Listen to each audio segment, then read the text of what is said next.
Welcome back to the second exclusive segment from the greatest podcast on turf. I'm Ryan. I'm Anthony. And we got a special guest, Sam Sports Talks. Talk your stuff. What's going on, guys? Sam from Sam Sports Talk. I upload YouTube videos on Monday, podcasts on Friday. You can check out all my ads. My links are going to be in the description at Sam Sports Talk on all social media platforms. Give me a follow. Check out my page. Yes, sir. Follow us all. Like all our videos. Subscribe. Check all of us out. Links are in the description below. For this exclusive segment we got on Friday, we're going to be doing the NBA Yearly Awards. Don't forget to check out our YouTube video from earlier in the week. It got a little heated. Ryan had some hot takes. We talked about the teams we think have the best shot at winning the finals. It was a banger. You guys don't want to miss it. Let's get into some yearly awards. Yep. Before we get started, be sure to check out Little Italy Pizzeria, best cheesesteaks in Delaware. Little Italy Pizzeria. We record here. Got some dope giveaways in the works. Got some behind the scenes stuff going before we can talk about that. Best pizza, best cheesesteaks. Link in the description below for their Facebook page, menus, locations, all that stuff. Let's get into it. So to start off, we're going to start with the most prestigious award besides like Finals MVP and Champion, the MVP award. I feel like there's a consensus 3 players that this could be. I mean, Joel Embiid, got Nikola Jokic, the Joker, and Curry. And I mean, we talked about it before, we each said we each said a different one. So, I mean, to start off, I want to say I picked Jokic, Joker. I mean, he had a great year. That team battled injuries. I mean, he lost his second superstar, Jamal Murray. Michael Porter Jr. battled injuries all year. And a lot of the guys on that team battled injuries throughout the year. And Jokic still managed to average 26 points, 11 rebounds, and 8 assists. I wanted to say Embiid so bad, but, I mean, he missed 20 games. That's the only thing. He led the Sixers the first seed, but he missed 20 games, so that's why I didn't say Embiid. But I think the Joker, I don't think that there's an argument because you could say Curry, Embiid, whatever. But, I mean, I think the Joker probably is going to win it most likely. Yeah, I mean, I had Embiid for a really long time. Yeah, like absolutely. pretty much up until Embiid missed those 20 games, I had him as like the clear-cut MVP that was stamped on. He was Obviously, playing out he of just his got mind. the first seed. But at this point, I feel like you kind of have to give it to Jokic. Yeah. I mean, our other guy was Curry, but Curry's sitting down at 8 right now. And obviously, with history speaking, if Curry was like 5, if Curry was 5 seed right now, he's my MVP. Absolutely. However, he's at the 8. So it's really tough. Obviously, he had a historic season, 32, 5 and 5. Really missing Clay right now, right? Like we talked about. Yeah. But I'm giving it to Jokic, 110%. Yeah, I mean, I don't think you can go wrong with that. And who'd you say? For me, I gave it to Curry. He's a scoring leader this year. He just clinched that. He clinched the 8 seed, which isn't really saying much, but he kind of did this all by himself in a way. I mean, Andrew Wiggins shows up when he wants to. Kelly Oubre at the start of the season couldn't decide our barn. I mean, if anybody wants to disagree, you can pull up those numbers, and that's true. I had him in fantasy, and he was getting like negative points. I'm like, yeah. The month of April, I mean, Curry put up the most 40-point games of all NBA history of 5. I mean, he turned it on when he had to. Yeah. His previous MVP seasons were the year 14-15 and 15-16. He's outscored, both of these seasons significantly. I mean, I'm talking in 14-15 year, he had 23 points, 4 rebounds, 7 assists. He won the MVP, and then 15-16, he had 30 points, 5 and 6. I mean, that's kind of similar to this year with his 32, 5 and 5. But in my opinion, the narrative at kind of the start of this year was, can Curry do it without his super team? Can Curry do it without his Klay Thompson? And he kind of showed that he could do it. absolutely. Curry, I think, is a force to be reckoned with. I think he's playing like the best player right now. I'm not saying he is the best player, but he's playing the best right now out of anybody, in my opinion. He's turned it on as of late. I think they're 8-2 in the last 10 games, so he's turned it on when he's had to. Exactly. And I give him respect for it. I mean, you see a lot of those teams where trying to clutch up at the end, try and get them final play-in seeds. Curry definitely stepped up. He realized, like, all right, I got to put the team on my back. Like we've seen guys in the past do, just like always name drop. LeBron, you see LeBron do it time and time again. He did it in Cleveland, put the team on his back when he had to, even if he was a low seed. I mean, and then he ran through the playoffs. I'm not saying Curry's going to go run through the Western Conference, but I mean, Curry was definitely, like you said, a force to be reckoned with, but I still got to give it to Joker. I mean, There's not. it's not nothing against Curry, but Yeah. I mean, Jokic played out of his mind the whole year, start to finish. Yeah, I'm I not mean, going to argue it. But yeah, and I mean, moving on to the next one, I mean, I don't know if there's really a rank for second most important, but I mean, defensive player of the year. I'll start it off because I just kind of bashed this man earlier. I'm gonna give it to Ben Simmons. Rudy Gobert. I actually said in the video, I said he's defensive. I gave him that. He's getting paid too much. Anyways, Rudy Gobert, he has the stats. I'll give him that. He has all the stats he wants. He can back it up, whatever. Ben Simmons doesn't really have the stats. He has the stats, but he's not beating Gobert in the stats. But Ben Simmons, I mean, you're going to put him up against the best guy, and he's going to go guard him. And I give respect to that. That's really all I have to say about it. I mean, if Ben Simmons goes up against Harden, they're going to put Ben Simmons on Harden. They're going to put Ben Simmons on the best guy, and I respect it. You know, you play the best, beat the best, you got to, beat the best. So yeah, that's it for me. Ben Simmons, I mean, I guess you could say he's a versatile guy. I mean, you can put him, he's tall enough to where he could guard a big man if he had to. He can guard a point guard if he needs to. He's a versatile defender. He's a versatile player. I mean, Ben Simmons is good for a triple-double if he wants to. I mean, if he scores 10. Yeah. That's if he's not putting up. You're hating. Always a jab. Yeah. Oh my You're God. hating. I'm gonna say you're a hating. Always a jab. This is great time. Put the bark in there. I said to be right. You're a hater on Ben Simmons. Ben Simmons is gonna come out and ball out. But for defensive player of the year, as much as it pains me to say, I'm not a Rudy Gobert fan at all. I think he's terrible. But I said Rudy Gobert. I mean, he had the stats. I mean, he averaged 13.5 rebounds. He averaged a little under 1 steal a game, and he averaged about almost 3 blocks. I mean, I get that's just playing the 5 in the paint, but I mean, numbers don't lie. And I mean, you see it in his play too. He's always in talks for Defensive Player of the Year. I mean, from the first week of the season to the award show. I mean, you even see it in years past. I mean, Giannis won it last year, but I mean, Gobert was a close second. Mm-hmm. So I mean, he's constantly similar to a guy like Draymond Green, who's constantly in the conversation every single year. And I mean, Ben Simmons, I get it, young, up and coming, but I mean, you got a guy that's in there consistently every single year. I mean, I got to give it to him, especially putting up stats. Yeah, I'm giving it to Rudy Gobert. Yeah, I'm giving it to Gobert. I mean, listen, at this point, I feel like it's kind of rude that, like, you're the 1 seed and, like, none of your guys get an award. You know, like, you're the 1 seed. I mean, obviously, we have the Sixers, but Embiid is, like, there. I mean, Embiid's, like, there. So, but if you're not taking Gobert, you're taking Ben. Yeah. So it's like, honestly, just switch off. I could see either one of these guys winning this award, absolutely. But I'm just looking at the stats and I'm taking Gobert all day. What he does, that's literally what he does for the Jazz. Yeah. He cannot score the ball to save his damn life. I also do not really enjoy watching Rudy Gobert play. I don't enjoy watching the Jazz play. Kind of makes me sick. I'm not really a fan. However, the man plays great defense, and he's a defensive player of the year. So, yeah, I mean, it's pretty simple. Like said, the Jazz are not a fun team to watch. I mean, I like watching boring. Donovan Mitchell in the clutch is okay. I mean, he likes to take them shots.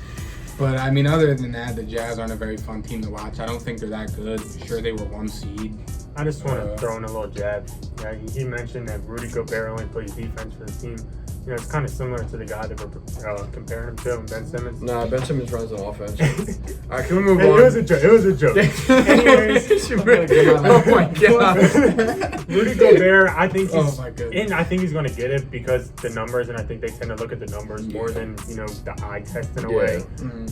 You could go both guys. I mean, film doesn't lie. Yeah, I just got to jump to the next award, Coach of the Year. I had Tom Thibodeau out of the Knicks. He's putting up the 4th best defensive rating, the 11th best offense. They finished 23rd in the whole NBA last year. Train. Gotta love the train. Yep. They clinched the playoff time for the first time in 8 years. Really? It's terrible. The podcast is terrible because the mic picks up everything. Yeah. It's ridiculous. Anyways, Tom Thibodeau, they finished 23rd last year. The Knicks did. He clinched the playoff berth for the first time in 8 years, similar to the Williams and the Suns. They were a lottery team for 7 straight seasons, and now they're 4th in the East with a 41-31 record. I think that turnaround's a huge part of Tom Thibodeau, and I gave it to him. Yeah, I'm gonna rock with Tibbs. I mean, it's the Knicks. You grab the 4 seed. I made a video earlier today, and literally in this video, I was like, nobody in the world could have came up to me at the beginning of the season and said, "Yeah, the Knicks are going to make the playoffs, even the play-in." Yeah, I said They're not even going to grab the 10. Like I told you to get out. Like there's just no way. There's just no way. Like Julius Randle's your guy. I've seen what Julius Randle has done over the years. He's just not that guy up until this season. Yes. Right? Now I see what the Knicks are doing. R.J. Barrett. He made Emmanuel quickly a stud. Derrick Rose looks reborn. Right? It's got to be Tibbs. It's got to be Tibbs. I know your guy. Your guy for me is a close second. Yes. That's what I will say. This one, for I think me, there's two people. Like Ryan said, there's definitely two coaches. Tom Thibodeau from the Knicks, but I went with Monty Williams from the Phoenix Suns. I mean, the Phoenix Suns, say what you want about the regular season, they finished second seed in the West, the Wild West. It's not the easiest thing in the world to do. I mean, you could even argue the Suns are title contenders. They have an amazing young core. Back to the offseason, I was on Sam's podcast. I said the Suns are going to be good this year. They bought in Chris Paul. Chris Paul can turn a franchise around. Devin Booker is a superstar. Devin Booker is very good. I've been saying it for years now. And nobody, you see Ryan there, no one want to listen. Devin Booker is a superstar. We're in a playoff team. DeAndre Ayton is also very good. They bought in guys like Jay Crowder. They have a young core, Cam Johnson. What's his name? One of the Bridges, Mikal Bridges. The Suns have a pretty young core. Maybe this isn't the year for the Suns to go make a NBA Finals run. But, I mean, look out for the Suns. Monty Williams came in, took a young core, hadn't played together much. Suns haven't been very good. I think they had the longest playoff drought in the league or something, or they haven't made the playoffs since 2010. Yeah. 10 years. I mean, he comes in, I think this is first year as the Phoenix Suns coach, right? Yeah. First year as the Suns coach, you go second seed and in the playoffs from one of the bottom teams in the league that they've been for many, many, many years. I mean, that says much to me. I mean, you could argue Tom Thibodeau or Monty Williams, but I just went Monty Williams because I'm a big Suns guy, and I think what he has going on there is very bright and positive. Mm-hmm. The only reason I got Thibodeau over Williams is because we kind of saw this coming from the Suns. I mean, they turned it on late last year, and you could have told me that the Suns would be a playoff team. That's true. But you couldn't have told me about the Knicks. Yeah. Either way, I'll give you, there's two guys, and I'll take either answer. Yeah, and I mean, speaking of the Knicks, I mean, we might as well just go to the Most Improved Player Award. I think it's unanimous. Unanimous Right. over here. Yeah. Julius Randle. That I don't have much to say about it. Yeah. His play doesn't lie. He's been all over stats. He's getting MVP chance. I mean, he's all over ESPN and all the highlights and stuff. And I mean, you watch him play. It's running through him. I mean, Julius Randle, there wasn't crazy expectations of him. He was pretty good last year. Mm-hmm. But I mean, if you'd have said Julius Randle's going, getting MVP chance, get Most Improved Player, like similar like we said about the Knicks, I'd have said you're crazy, but I think Julius Randle's the unanimous Most Improved Player over here. Yeah, I honestly don't have a lot to say. Yeah, I think it's pretty simple. I had Christian Wood written down, but obviously he got hurt for a really long He span missed of a time. lot. I think if he would have stayed healthy, there still would have been An a argument. shout for him. But it's got to be Randle. 100%. I don't there's think- another answer. Yeah, for me, it's Randle, and I'll throw in some of the noticeable numbers. He's playing 38 minutes a game this year. I think that's crazy. Yeah, it's ridiculous. He's averaging 24 and 10. Last year was 19 and 9. And I think his biggest improvement was three-point shooting. Last year he averaged about 3 attempts a game, 27%. Now it's 5 with 41%. I think that's the biggest thing, and I think that'll help him out in playoffs. For me, it's Julius Randle, and it's not really close. And then moving on, the Sixth Man of the Year award. There was another kind of consensus throughout the three of us here. Jordan Clarkson, throwing out some numbers. Off the bench, he averaged 18 points, 4 rebounds, and about 2.5 assists, while shooting 39% from three-pointers on, I think it was 8 attempts or something like that. Mm-hmm. I mean, that coming off the bench, I mean, going down the stretch, I don't think the Utah Jazz are going to make a run, but I mean, coming down the stretch, you have a good sixth man who's good for 18, 20 points a night. I mean, that could help in the long run. So, I mean, I like what Jordan Clarkson did this year, taking that role, taking that step back to come off the bench and put up the numbers he did. That says a lot for me. So that's why I went with Jordan Clarkson. Yeah, I just think it's funny that back-to-back awards here with former Lakers. Yeah. Former Lakers, before LeBron came. Pretty much everything he said. I mean, Jordan Clarkson has been an absolute machine for them off the bench this season. Obviously with the 18 points a game, that kind of stuff. Again, this is another guy I had in fantasy. So I saw his production every night on my phone. Jordan Clarkson's been a stud. I think he's been great for a number of years, and at this point, I'm glad he's finally found a solid home in Utah. Obviously, he bounced around for a little bit, but I think he's an absolute stud off the bench. He's a great asset to that team, and yeah, Sixth Man of the Year, Jordan Clarkson. I have nothing to say about that. So I'll jump to the next one. Rookie of the Year, I personally had LaMelo Ball. I think there's two people here, LaMelo and Anthony Edwards. Yep. LaMelo, he averaged about 15 points a game this year, 6 assists, 5 rebounds, and about 1.6 steals. He was second in scoring, so I guess behind Anthony Edwards. He was first in assists, second in rebounds, and first in steals. For me, it's going to go to LaMelo. He shot better from everywhere, 3-point percentage also. So for me, it's LaMelo, and that's about it. I'll let you take this next one. No, I want you to go because isn't yours LaMelo too? Yeah, it's true. I did say LaMelo. I mean, I don't want to repeat myself. Ryan just pretty much said the same things. I think when LaMelo went down, a guy that could have really stepped up here, Tyrese Halliburton. Halliburton from, I think that's what I said, from the Kings. I mean, he was playing out of his mind. I mean, he was playing really good the whole year. He wasn't getting his notice as much because Anthony Edwards and LaMelo Ball were both lighting it up. But, I mean, LaMelo went down. Anthony Edwards was doing his thing. I mean, Tyrese Halliburton could have shot up, but he went into a bit of a slump. I mean, he was coming off the bench, too, if I'm not mistaken, and still putting up 15 a night, maybe, I want to say it was. But, I mean, he went into a little slump, got hurt toward the end of the season. I mean, we could have saw him here potentially if he would have kept his foot on the gas when LaMelo went down, but my pick was LaMelo as well. Yeah, beginning of the season, my preseason Rookie of the Year was James Wiseman. Just because I thought he was going to be vital for them. This is before he played. Yeah, no, right. I see what you're saying. I started off the season hating LaMelo Ball just because of how annoying I think everything is. I scroll my phone, all I see is LaMelo Ball. I don't care about LaMelo Ball. Yeah. Right. Now I love LaMelo Ball. Yeah. Right. However, Anthony Edwards is my Rookie of the Year, simply because this is a theme we've been talking about this a lot. Embiid missed time, so Jokic is the MVP. LaMelo Ball missed about 20 games. Yeah. Same thing as Embiid did, right? So I would love to give it to LaMelo Ball, but I know the way the voters are going to sway, and they're going to give it to Edwards. I am not a fan of Edwards' game. I think he's extremely inconsistent, and I love LaMelo's game, but as far as what I think the media is going to do, I think they're going to sway towards Edwards. That's fair. I see what you're saying, but the difference for me is, I mean, I feel like LaMelo was a big difference maker. He was a bigger difference maker to the Hornets than Anthony Edwards was to the Timberwolves. I mean, you saw LaMelo Ball came in as a rookie, played pretty good off rip. He had to earn a starting spot, right? He earned his spot, and the Hornets are in the play-in tournament. That's another team who you said, oh, the Hornets are going to be fighting for a playoff spot. Yeah, I'd have been like, okay, like, stop it. But no, I mean, LaMelo was a huge difference maker. When he's on the court, he spreads the floor. I mean, he knows how to run the offense, and he can score as well. So, I mean, that's how I'm going to go LaMelo. I mean, the Timberwolves, they're terrible. They're a bottom feeder. Yeah, they're a lottery team this year. I mean, no knock on Anthony Edwards. I think like most of the awards could go either way, but LaMelo was a bigger difference maker for me. That's why I'm going to go with Melo. I personally don't think LaMelo, you can make that difference maker in the league because, I mean, he missed 20 games, which is about a third of the season. They only played about 70 games this year, and they only finished 10th in the East. So I wouldn't really give you that argument there.